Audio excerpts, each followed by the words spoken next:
Hi, today I will be exploring Sacagawea's early life, her involvement with Lewis and Clark, her role in history, and her lasting legacy. Early life. She was born in 1788 in what is now present-day Idaho. Sacagawea was a member of the Shoshone tribe but was kidnapped at the age of 12 by an enemy tribe, the Hidatsa. A French-Canadian trader named Charbonneau was living among the Hidatsa, and he claimed Sacagawea as one of his wives. It was extremely normal for Native Americans to marry and take on motherly roles at an early age. Lewis and Clark exploration. In 1803, President Jefferson signed the Louisiana Purchase from France, which nearly doubled the size of the U.S. Jefferson selected two fellow Virginians, Meriwether Lewis and William Clark, to lead an expedition to the new western lands. Their purpose was to discover the commercial possibilities of the new land and, most importantly, potential trade routes. Together, they led about 40 men in 3 boats in 1804 up the Missouri River.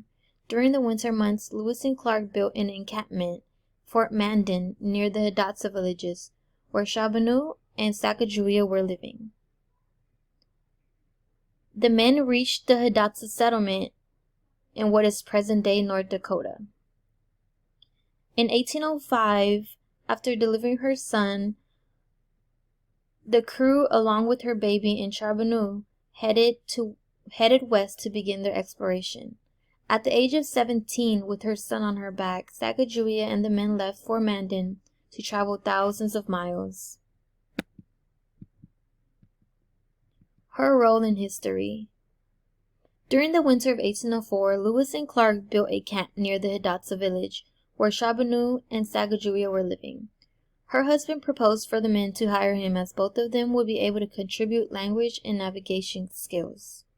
Sacagawea spoke Hidatsa and Shoshone, and through her translation, they were able to communicate with other tribes. It was extremely important for her to be a part of the expedition because they needed horses from the Shoshone tribe in order to cross mountains, and she was extremely familiar with the lands near her old tribe.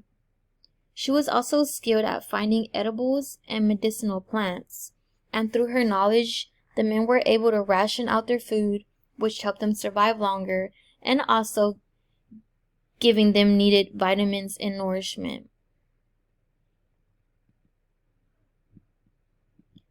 Lasting legacy. Through her knowledge of the land and abilities to communicate with Native Americans, Sacagawea was able to lead and protect Lewis and Clark through the West. Sacagawea and her son signified peace, and the indigenous people did not fear them. This led the men to travel further and uncover the new land. She protected the expedition from attacks from indigenous people, as when they seen her and her son with the men, they were able to trust them.